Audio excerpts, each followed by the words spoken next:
I finished my last lecture with the paintings of Baroque Spain's superstar, Diego Velázquez. The College Board did not include other Spanish Baroque works in the list, at least Spanish works from Spain, but I worry that the focus on Velázquez is a little misleading. Velázquez was a court painter, but the biggest customer for art in Spain by far was the Catholic Church, and it is Spanish Baroque religious paintings that most deeply influenced Spanish colonial art, which is where we're heading now. So let's just glance at a few Spanish Baroque religious paintings. Zurbarán was contemporary of Velázquez, and again deeply influenced by my guy, Caravaggio. Ribera is one of my favorite Spanish painters. Note the Baroque elements, the diagonal lines, the dramatic use of chiaroscuro, the emphasis on a saint, go counter-reformers, the intentional foreshortening of figures that move out into our personal space, what we've been describing as open composition. It was Murillo, not Velázquez, who for centuries was the most admired Spanish Baroque painter. Note the resemblance to Raphael, to Rubens, even to Titian.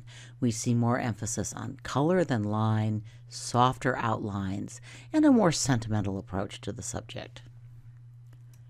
Okay, now we finally get to cross the ocean. Today we will only briefly encounter civilizations that we will look at in much more detail in a later unit, the Aztec and the Inca. Both civilizations were thriving when the Spanish arrived in the 15th century. Although European diseases, which had arrived a few years earlier, were already devastating the indigenous population.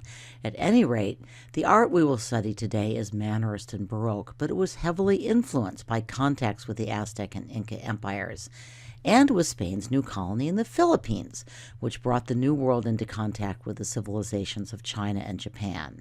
I'm going to ask you to watch this rather long crash course clip because it manages to give us a preview of the Aztecs and Incas, introduce the Spanish Empire, and review what's happening in 17th century Europe all in about 7 minutes. Even I can't talk that fast. Back to the disembodied voice. Franciscan missionaries traveled to the New World at least as early as Columbus's second voyage, and from the very beginning, Spain was committed to winning its inhabitants to Roman Catholic Christianity. This is a complicated story with some real Christian heroes. Almost all of the efforts to protect indigenous people from forced labor, slavery, and other atrocities were led by priests, and sometimes the priests cooperated with mistreatment and oppression. It's too long a story to tell here, but I do want to explore one very important document, if only briefly. The Spanish requirement, or requerimiento, Ms. Jacobs can correct my pronunciation, was by order of King Ferdinand and Queen Isabella read to peoples that the Spaniards conquered or otherwise encountered. So here you see the opening paragraph. What mixed message does this send? Well, subduers of barbarous nations isn't very subtle, although you should remember that Ferdinand is referring at least as much to subduing the Moors that he had just expelled from Spain as to Aztecs and other indigenous people. But note that the last part of the paragraph also establishes a kinship between Spaniards and their new subjects. It is sort of a declaration of Christian brotherhood. Now here's another double message. On the one hand, both the king and his subjects must obey a higher authority, St. Peter and his spiritual descendants, the popes. But of course, the popes gave the kings authority over these new subjects.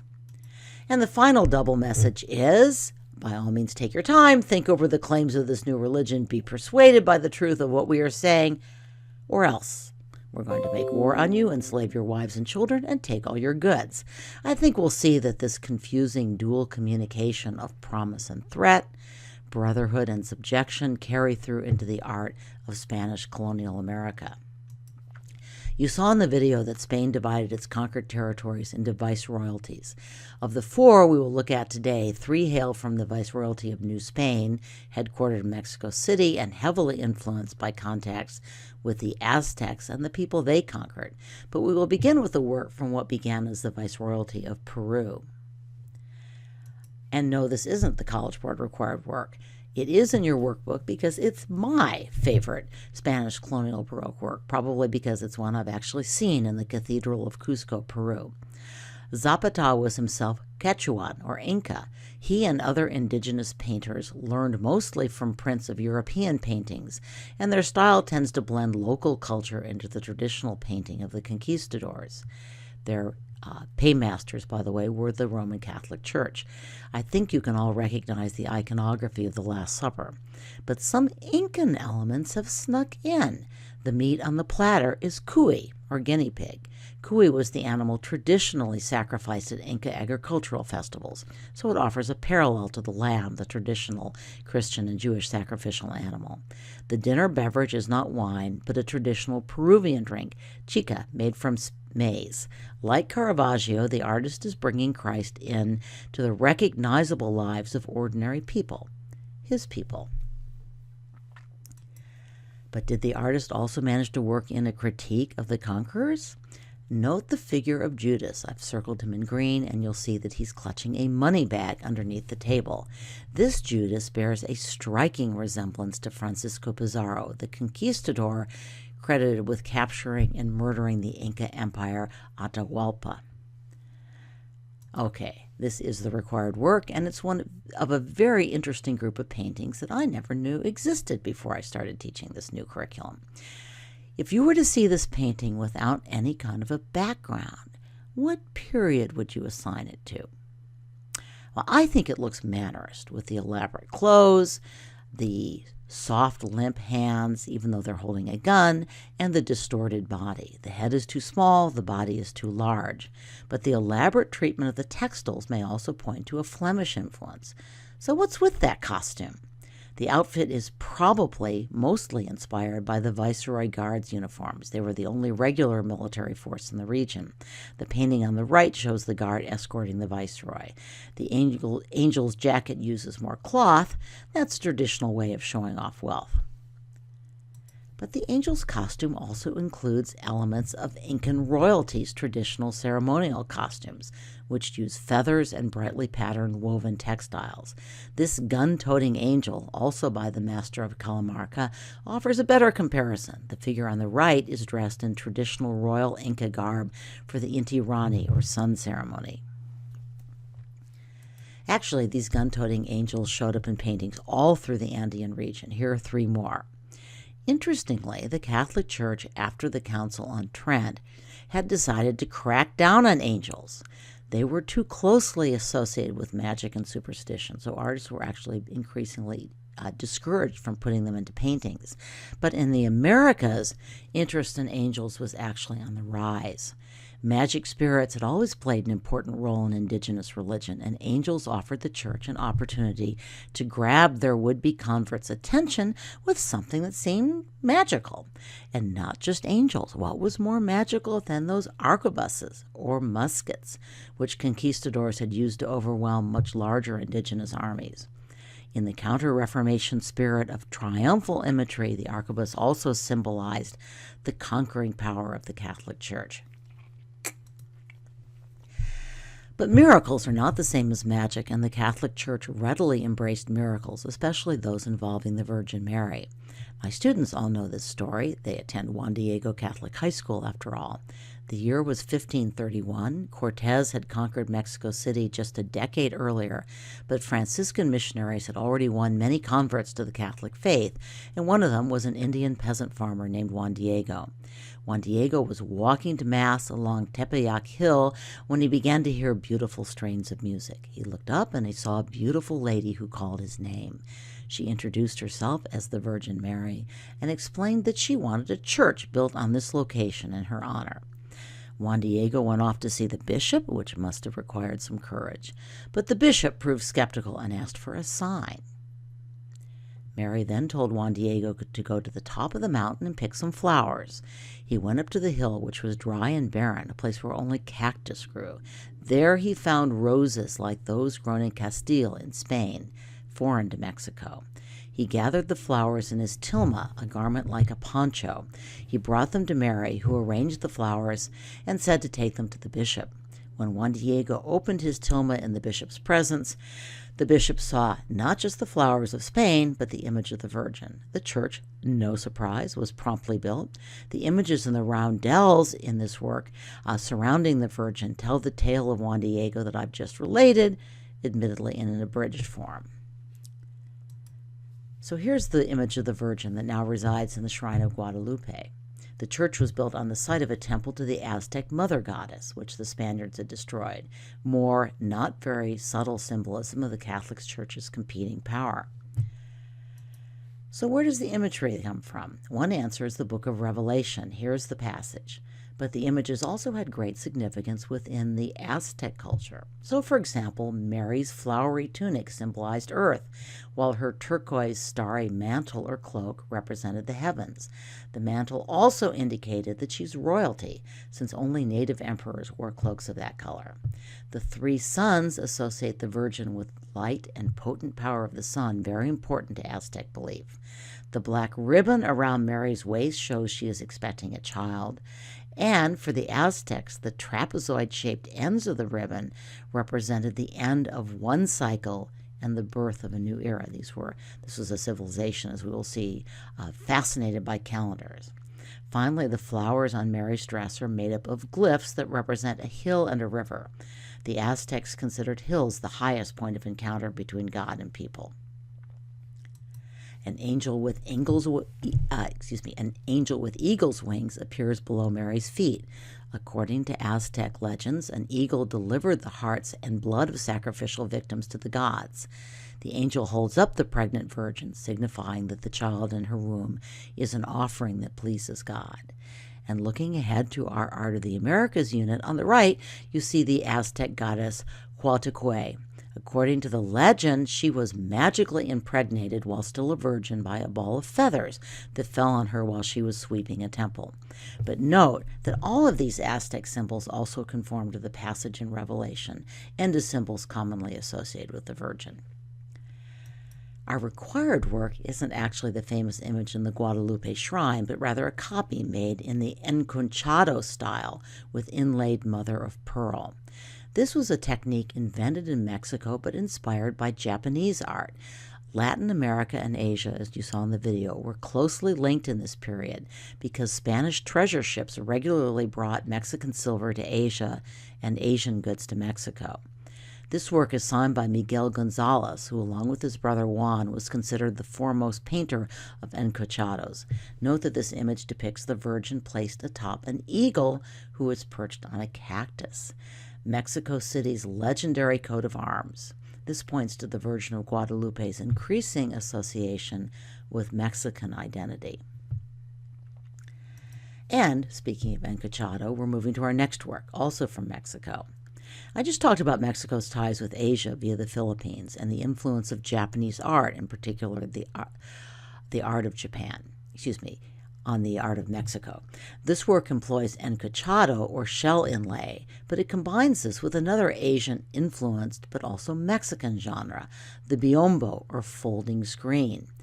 This work was commissioned by the Viceroy of New Spain and was probably displayed in Mexico's viceregal palace, where it would have been divided a ceremonial stateroom from a more intimate sitting room. This is the side that important political visitors would have seen. The Khan Academy video on this work is really excellent, so I hope you watched it. I'm just going to fill in a few more details. The victory portrayed was the 1688 Battle for Belgrade. I mention the date because it took place just before this work was created. This is a current news flash, and also because, as it turns out, there were lots of battles for Belgrade.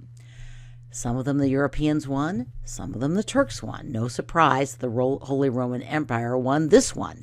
But they actually lost Belgrade again 2 years later in 1690. And I wonder how the Viceroy explained that one to his guests.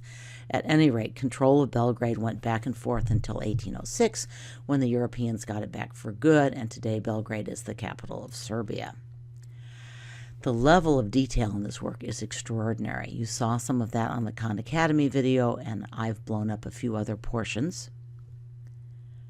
Here's a nice bloodthirsty scene of European heads on poles being handed up to the Turks.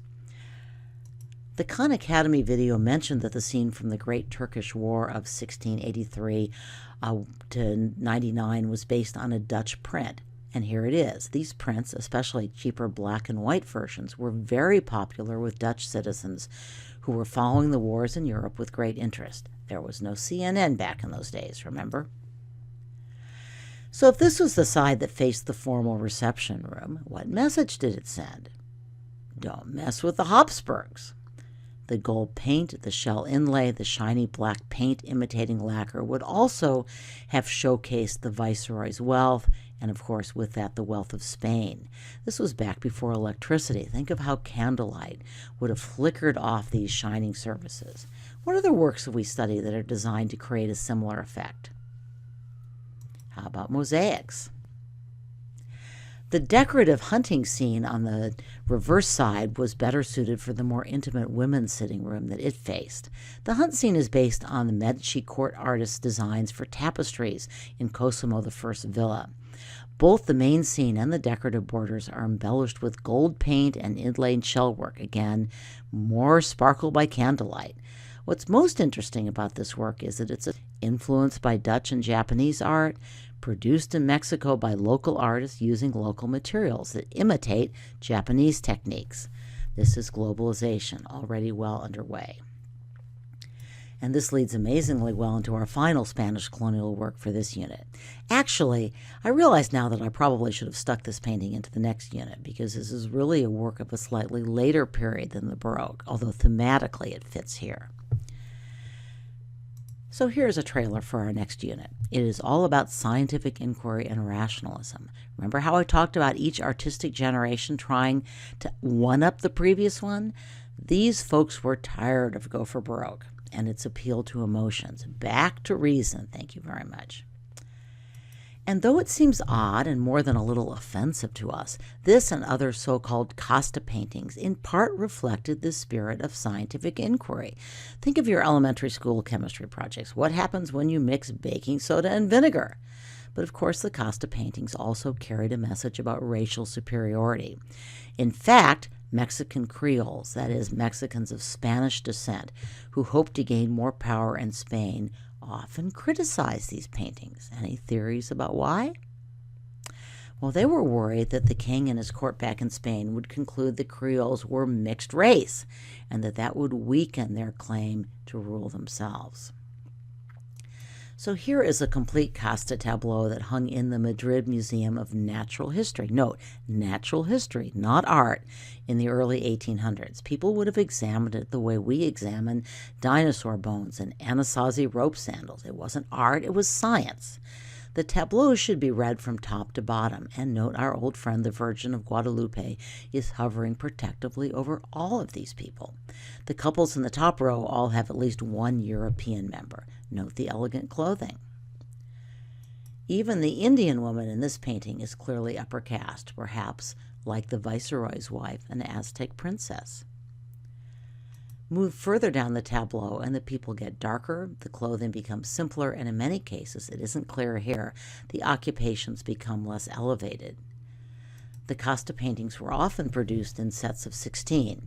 Notice that the descendants of Africans appear at the bottom, and notice how the clothing shifts. So here on the left you see a mestizo and an Indian with their children. They're dressed in peasant garb, and the donkey and produce suggests that they are farmers. The Negro and the Indian are shown with fruits and vegetables native to regions where many descendants of Africans lived. Again, remember this is meant to be scientific documentation. So are these paintings entirely insulting to the persons portrayed as belonging, quite literally, to lower races? Well, the whole enterprise is off-putting to our modern sensibilities, but I'd argue that the paintings themselves are surprisingly sympathetic portraits of the families. Remember, too, that these religious people would have been familiar with paintings of the Holy Family. It strikes me that there's more than a little resemblance here. But now we're going to leave the world of Catholic Europe and its colonies and return for our last lecture to the new heart of the Protestant Revolution, the Netherlands.